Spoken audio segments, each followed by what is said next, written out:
तर आज मार्गशीर्ष महिन्यातला दुसरा गुरुवार, त्यानिमित्त मस्त रवा आणि शेवयाची खीर ही रेसिपी मी तुमच्याबरोबर शेअर करणार आहे. तर त्याआधीनं मी पूजेची मांडणी करून पूजा करून घेतली. तर मागचा जो पहिला गुरुवार होता तेव्हा मी अगदी साधी मांडणी केली होती. तीसुद्धा मांडणी मला आवडते आणि असं सजवलेलं जे कलश आहे तीसुद्धा मांडणी मला आवडते.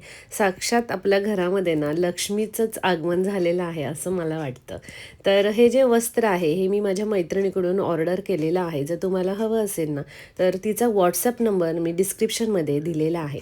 आणि हा जो मुखवटा आहे हा मागच्या वर्षाचाच आहे. तर हे अशा प्रकारे ना छान सुंदर असं मी कलश जे आहे ते सजवून घेतलेलं आहे. तर पूजेची मांडणी करून झालेली आहे. छान रांगोळी काढून पूजा करून घेणार आहे.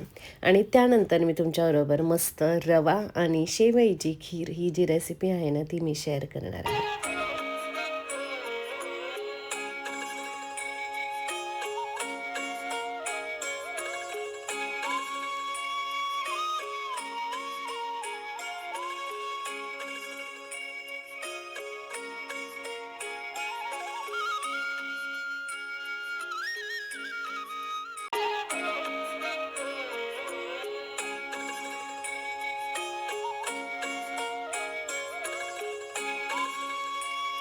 तर ही रवा शेवईची खीर, तर तुम्हाला वाटत असेल एक तर रव्याची तरी खीर करतात किंवा शेवईची तरी खीर करतात, पण असं नाही आहे, दोघांचं मिळून पण करू शकतो.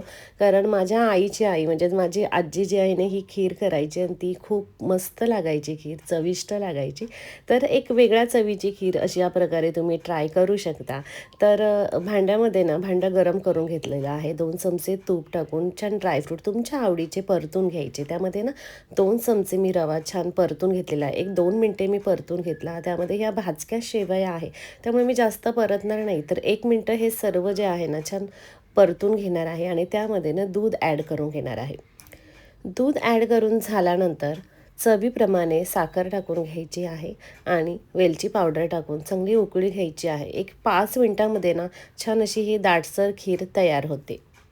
तर मार्गशीर्षचा गुरुवार म्हटलं तर जेवणाबरोबर एखादा गोडाचा पदार्थ तर आपण नक्कीच करतो.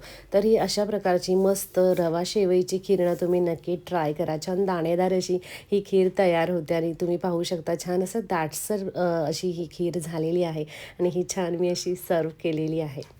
तर हा व्लॉग छोटासा एक व्लॉग मी आज तुमच्याबरोबर शेअर केलेला आहे. तर ही रेसिपी कशी वाटली मला कमेंट करून नक्की सांगा.